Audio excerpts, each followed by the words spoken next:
Hey, welcome to the Razzle Dazzle Show, a podcast where we make connections through the lens of video games and all things pop culture. We're your hosts, Jared, Mauro, and Chaz. Hey, I'm Mauro. Hello, I'm Chaz. Please let us know what you think about this episode somewhere on the internet, and be sure to follow us on our socials and subscribe to our YouTube channel. Links to them are down below. And with all that being said, it's Razzle Dazzle time.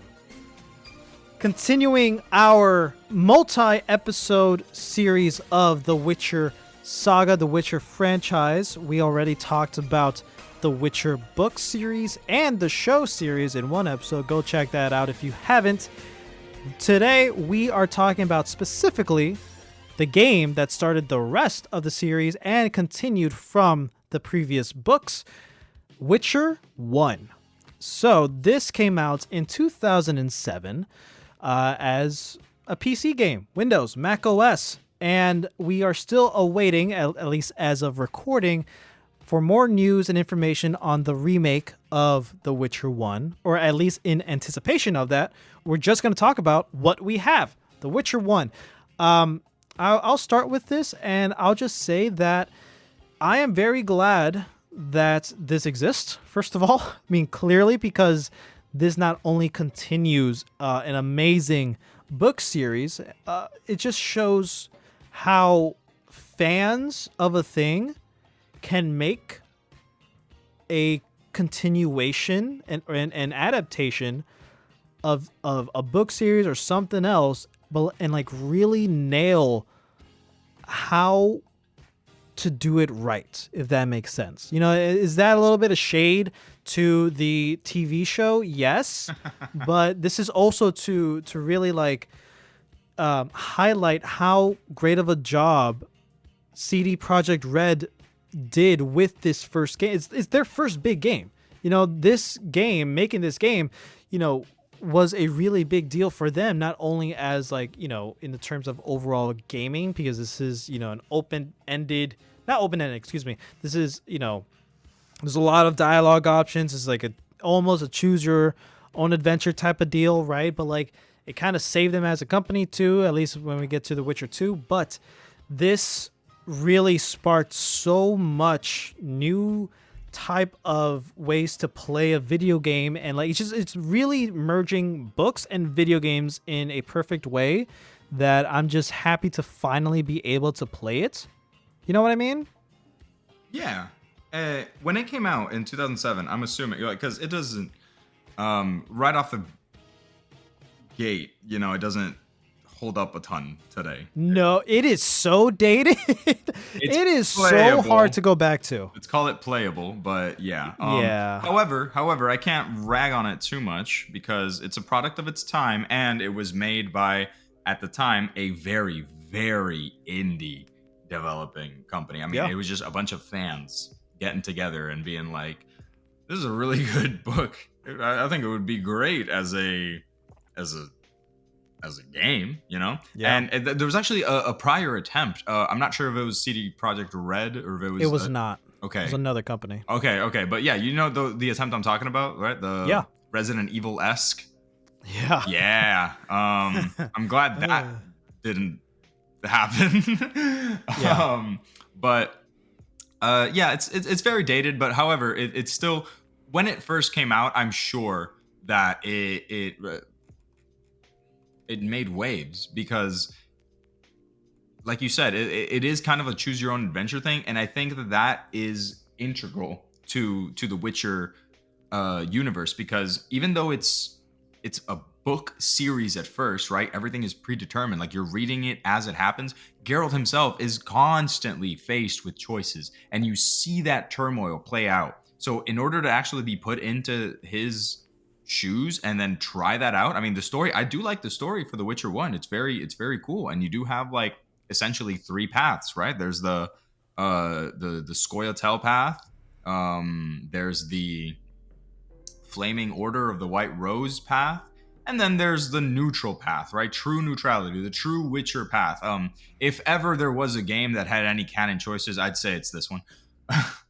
Yeah. Right. Like sure. I can make arguments for both, a lot of choices in the other games, but this one in particular, yeah, I think the neutral thing is there. But I think it's nice to be able to be like, well, I think in this situation, Geralt would side with the with the elves, or oh well, this Geralt has amnesia, so he might side with the order, you know. I don't know. Yeah, in terms of story, I think the key focus of it being like, oh no, we got to get our Witcher mutagens and stuff back. I like that a lot because it feels personal, you know, for the Witchers themselves, regardless of Geralt having amnesia, which is like a good. Let me backtrack that. I'm not gonna say it's a good type of trope to use to revive a series that has ended in the books, right? Because, you know, Andrei Sapkowski was not intending this to be a video game, right? That what happened at the end of The Lady of the Lake was supposed to be the end, right? The only new books that are being made right now are prequels, you know, and Andre is still going to keep making more books, which is also a cool thing. But as of now, all we know is that there are sequels. Season of Storms and Crossroad of Ravens are all prequels to the book series. Now, having these games, right, come after the books, I see these as how I see Pokemon in terms of like the core material is the games, and everything outside of that is not necessarily canon to the games, but it's their own canons, right? So like the show, the anime for Pokemon is canon, has its own canon, and the anime movies are not canon to the show, but the show is canon to the movies. Right. You know what I mean? Yeah. So in this case, like the games are not canon to the books, but the books are canon to the games. Right. The games operate essentially as a sequel saga to the original novels. Yeah. And short stories and all that stuff. But right. If you're strictly like reading the books, that's it. Regis died in Stega Castle. Geralt and Yennefer lived happily ever after in the Isle of Avallac'h. Ciri probably married Galahad or something and joined King Arthur's court.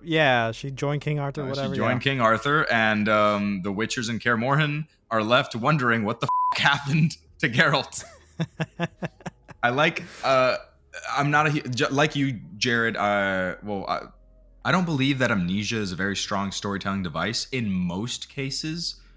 In The Witcher, though, I understand why it needed to happen. It's a tall order to both want to make a faithful sequel to something that has already has a set beginning, middle, and end, but that also brings in new players. So I think it would be weird if Geralt first showed up and then he was like fully intact with all his memories and he wasn't asking about Yennefer and Ciri and stuff like that. Yeah. But, you know, like if he was, all these new players coming in would be like, dude, I feel like I'm missing something, you know? So yeah, clearly, which is weird. It's weird saying that when like most people our generation started out with this series with The Witcher 3, which takes place, you know, so far ahead in the future, where there's all of these backstory stuff that are really prevalent, and we're still like, who is this? Who is that? But it doesn't matter because we're still enjoying the game. Well, yeah, can I say something actually? Please. I feel like The Witcher 3 is the game they originally wanted to make, right? Yeah. Because it does tie in a lot. It is a perfect sequel to the books, right? The original Witcher saga in novel form, because it ties up a lot of loose ends, and it actually finishes off some stuff that was, I guess, intended to be open-ended in the novels, but it closes it off in a really faithful way. You know, Ciri and the White Frost and the Wild Hunt and all that stuff. And by the end of Blood and Wine, you get that familial thing that you were talking about, Jared, with Ciri, Yennefer, and Geralt, or I guess Triss if you're one of those. But I think it just thematically, dude, come on. But we'll get into that later.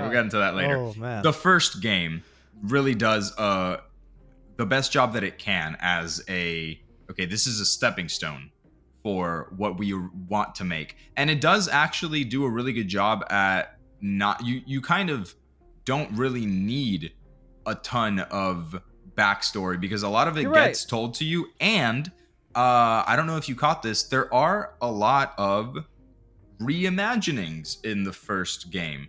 A lot of the things that happen to Geralt in that game are essentially retellings of short stories.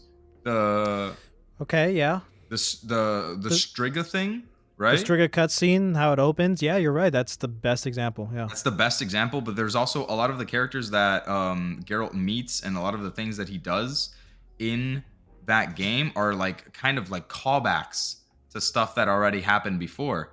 Even in one of the DLCs, there's a DLC that takes place before the books or during them or during the time of the short stories, at least in The Witcher 1, where Geralt is coming up to Kaer Morhen and he has Eskel has a child surprise, and she's like, she was born under this type of moon, and this particular wizard wants to kill her because of her blood. She used to be a princess, but he robbed her of all of this stuff, and now Geralt has to make a choice. Does that sounds like the Butcher of Blaviken to me, right? With Renfrey and all that stuff. A little bit. Yeah, yeah. So there are like certain things like that kind of like familiarize you with things that will be talked about later without you having to read the books. There's a lot of parallels. Yeah, parallels. That's it. Especially with I forget his name, the kid. And Ciri, yeah, that's the right. kid and Ciri being sources. The source, he can just kind of like up and speak and have people. Yeah, and then one of the prophecies themselves is literally like Ithlin's prophecy, no? He cited Ithlin's prophecy talking about the wild hunt. We see the wild hunt in this game, Mm-hmm. Yeah, you're right. There's a lot of parallels. And I think it works in the sense of like even gameplay wise, like having amnesia be this device for this game. It's just like, okay, how are we gonna introduce the players to all these magic stuff, mechanics, the combat and all that stuff, because like, yeah, this is like the second act of Geralt's life. How are we gonna refresh that and be, we can't just be like, oh, Geralt just forgot. We're gonna Metroid him. Yeah, we're gonna Metroid him with amnesia, and he has to relearn everything. And I think that's fine. And I think how they implemented that was done really well. And even with characters, because like there's no point in like, why would Dandelion need to reintroduce himself to Geralt? Why would Zoltan and Triss and all these people need to reintroduce themselves to Geralt? Right, well, because he forgot. That's it, plain and simple. And it gives you a really good way to give exposition without it seeming like exposition. Because yeah, it is a character being like, well, you know me, I'm this and that, whatever. But that's how somebody would describe it to somebody who not only has amnesia, but is also clearly just walking around and capable of absorbing new information, right? Right. Yeah. And, talking about gameplay, like we said, like it's very dated, right? It's really, really hard to go back and play this, but to put our minds back in, what was it? 2007.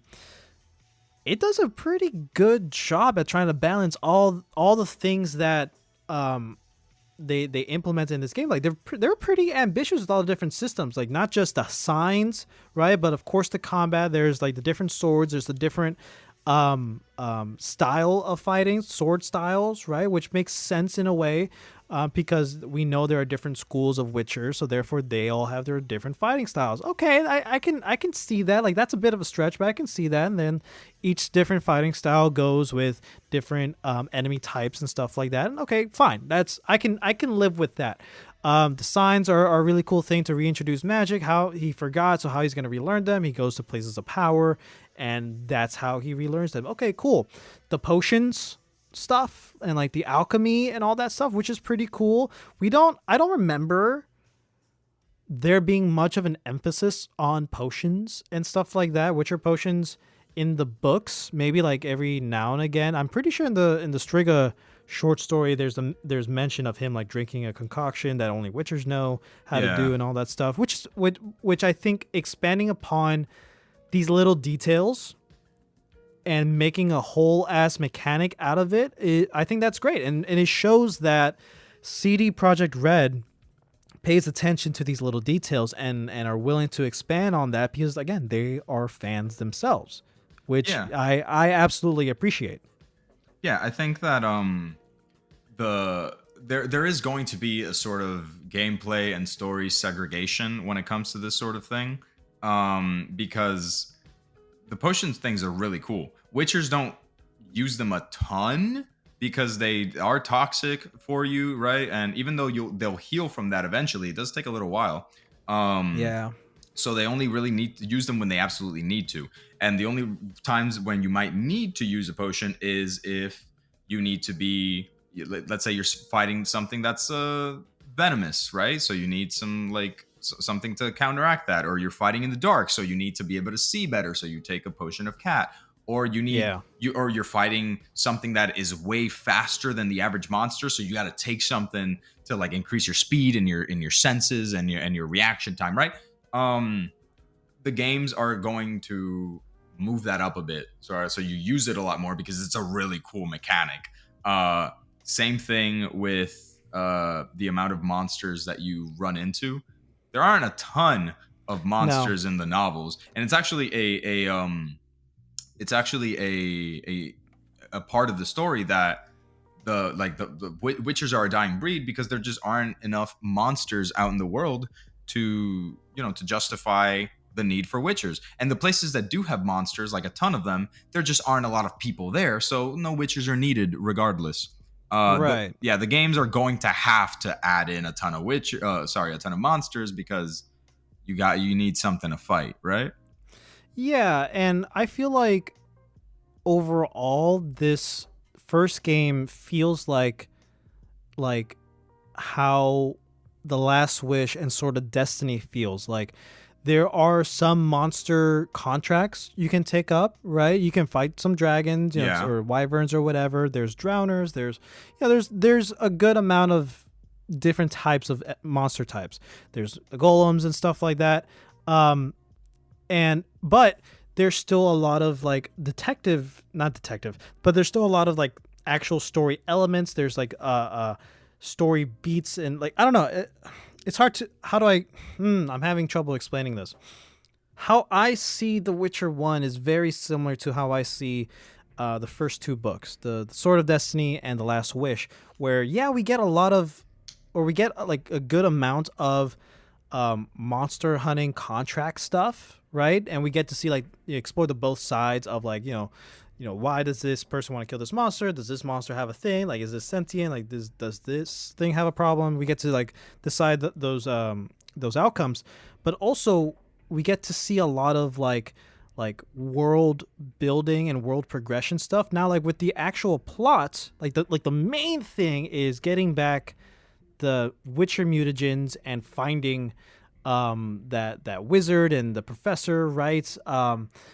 And that's like how we start off, and then it branches off into like so many other different things, right? The stuff in Vizima with the beast, the things like within what was it? Was it still Vizima? Was like, what's the town? Was the town Vizima still? In Witcher 1? Just in Vizima. Yeah, in Witcher 1. Yeah. I think wherever Foltest is at, yeah. Yeah, so like we're in the outskirts of Vizima with the beast, and we're having to deal with like that whole thing and like the witch or whatever. We get inside now, like kind of going through like some noir detective stuff, trying to get some answers about what's going on with Azar Javed and whatever, And while it's still in the meantime, eventually like we come across a werewolf for some reason, and then like it there's a big old domino effect, and that's very reminiscent of the first two books where like, there's a lot of short stories in this overarching plot. So I think in the sense of recreating a book in video game form, The Witcher 1 excels at that. Oh yeah, absolutely. With what it had, with what it had. Yeah. The technical limitations you have to address. Overall, like, it's janky. It's janky as hell. Like, is it actually fun combat? No, not really, because all you're doing is clicking at the right time. It's just timing overall and just picking like the right style or the right stance. You really don't need to upgrade all that much for your signs or anything. I think the only thing that really matters for upgrading, which is the whole upgrading system, the skill tree is so overwhelming. It is. It's so much to do. Unnecessarily, dude, because you really don't need to use it a ton. Yeah. You don't really need to use your signs, really. The only thing that I think is worth upgrading is like some vitality stuff and like your swords, just so you can have more option. But like that's also, you have 2 swords, steel and silver. You have to like upgrade both of them separately. That's where I think it's too much. You can just combine that and like have it be itself. But other than that, I think overall The Witcher 1 is an enjoyable time. And I think the highlight of this game is the story. Whereas the combat and game mechanics overall is what falters a bit. Yeah, I agree. I think that specifically with the remake coming along, we're going to see a more cohesive game. Like this game can't stand on its own, and there's probably going to there's a lot of Witcher resurgences happening, but when that one comes up, there's probably going to be like a bit of a break. Like I'm not even that against like the restricted openness, I guess, the restrictedness of the overworlds or whatever, like each map, like do they feel empty? Yes, kind of. You can't really explore all that much because they're pretty linear, or at least like enclosed, Yeah. I don't mind that. It's just I would like it to be streamlined, at least like maybe some fast travel points, because the majority of the game is just walking back and forth to different people true. To like deliver things. I don't believe that every single game and their mother has to be an open world RPG, but I agree. Yeah. I like hubs. I do like, I will prefer small dedicated packed hubs over empty expanses, right? Yes. With I hope that the Witcher remake, I haven't read too much on it. I hope it's not super open world. I hope it's like that. Like it has like some hubs and maybe like some traveling distances. And just like you said, fast travel points, because, and a horse. Give me a horse, dude. Give me a horse. Come on. I think this world is too small for Roach. But if you have a walk from here to there, right? Like you're traveling from this area to this other area, right? Instead of just having a banner or like a picture, a static image that tells you that Geralt moved from this place to that, you can have yourself on Roach moving through it and then collecting things and doing stuff. I don't know. But I think the bad side to that, or the drawback to that, is you would need a more open, empty, expansive area to accommodate for that, or else it will be too cramped even for Roach. Like that's true. It's like having the Batmobile in Gotham City, or sorry, in Arkham City. In Arkham City, yeah, you're right. No, you're right. It would be. I just want a run button. That's it. I just want a run. Like Geralt doesn't have it in the first game. Let me run. You're just walking at the same speed, man. Like just let me run, dude. And I think that will be fine. And I think the best overall improvement they could do, other than graphics and all that stuff, is the combat, right? If we just get Witcher 3 combat in Witcher 1, or even Witcher 2, Witcher 2's combat is pretty fine. Yeah, but if we just get that in Witcher 1, like everything else would be improved. That's true. The combat does. It looks like it can be really fun, because I do like switch combat types for different enemy archetypes, and the like the whole like you're moving faster and faster and faster if you do it at the right time. But like you said, it's literally just you're clicking a button. That gets really boring really quickly. Yeah, if we just get the combat mechanics that CD Projekt Red has made in like now back into that, everything else will fall into place. I think, maybe streamline some quest stuff, but like overall, I think The Witcher 1 is a pretty solid game. The only drawback is that combat, and I think the dialogue thing, right? So something that the Witcher series overall, and I'll talk about in each game, has taught me as a player is that it's okay to slow down. right? Yeah. Not just with combat, but with how you're progressing through the world. To really take it in, because this is still a living and breathing world. Things are happening all the time, right? We talked about that in the books, how like there's things constantly happening, Behind the and that's scenes, and still yeah. true behind the scenes, and that is still true in this game, and the following games after this. Like there's still a lot of things to take in, and it pays to know information. Now, I am not big on dialogue driven games like Mass Effect, like Borderlands, like Cyberpunk 2077, which is still made by CD Projekt Red. Like most of these games in this series or in this genre are kind of fast paced because they're like first person shooters and stuff like that. And I'm not into that because it's a weird contrast, because like the action is fast paced, but then everything gets slowed down and bogged down by the dialogue options. You got to like think through and whatever. So that's very drawing to me. But with The Witcher, with the medieval settings, and now I haven't played Skyrim or any of the Elder Scrolls games. Oh. Yeah, I know. I know they still take that same approach. So I think with the fantasy setting of, you know, swords and stuff instead of high-paced gun blazing stuff, it makes more sense to be at that slower pace, slower tempo, and take your time to really see this world be fleshed out before your eyes. Yeah, I can agree with that. Speaking of, like, you know, fleshing out worlds and story and stuff, let's talk about real quick where The Witcher 1 shines, and it is in its story. Yes. I do like you said, Jared, the whole purpose is, you know, getting back the Witcher mutagens. It makes it feel more personal, more real. But just like in typical Witcher fashion, Geralt gets caught up in a bunch of matters that don't really involve him. And my favorite part of The Witcher 1's story is actually the ending, where he first and foremost, right, that kid disappearing, and then the adult leader of the White Flaming Rose, whatever, having Jocks, right? Yeah, him having that thing. What was it, like a necklace or a ring or something? Yeah, that the kid had. Yeah, like I thought it was something. It was cool that, like, that kid ended up being that guy, and then he's dead, and, you know, very, very Witcher, very grim. But then the ending cutscene specifically, where Geralt is coming back to get his payment from the king. And he's walking away, and he could have just kept walking, but he noticed something.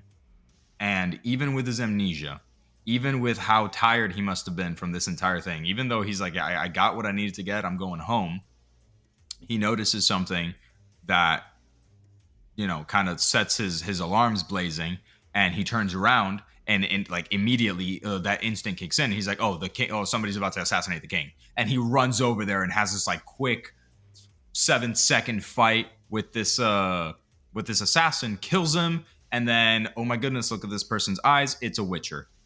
Yeah, that was really cool. The king enveloping Geralt into his court after that, Foltest, right? Essentially being like I can only imagine how it went, right? Oh, dude, great, you just saved my life, I need you around. I don't know, man. I kind of got to get back to Kaer Morhen. I don't really care. You're sticking around because I'm the king and I said so. That's very Witcher. That happens with Geralt all the time. Yeah, right. And yeah, I do like that it starts off small, the story, the scope, and then it just snowballs into this big old conspiracy thing. You know, this whole racist thing of Scoia'tael versus, you know, humans. You know, the Order of the White Rose, or whatever the hell. It's a long ass title. I don't care. Yeah, I know. Fuck those people.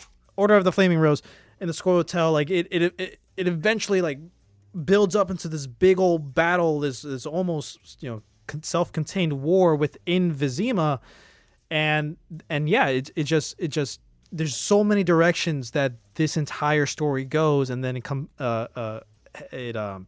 combines into this moment of, Geralt still saves the day, of course, depending on your choices, but I think the canon choice is, yes, helping the Order and then helping King Foltest, right?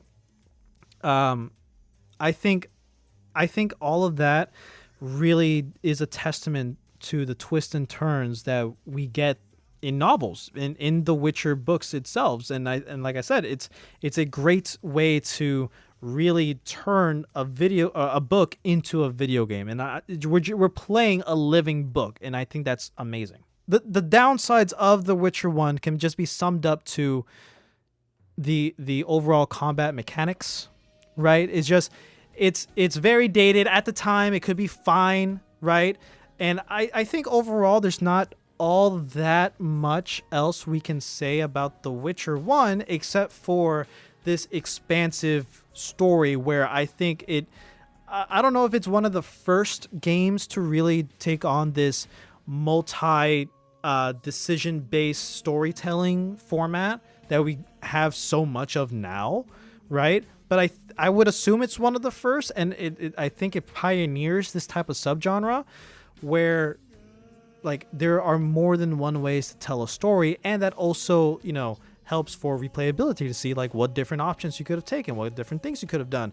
And I think that's really that's really important for games, especially for CD Projekt Red's first game. Is very ambitious, right? Yeah. And I think they did a great job at implementing that. But for the limitations they couldn't go even further until we get to The Witcher 2.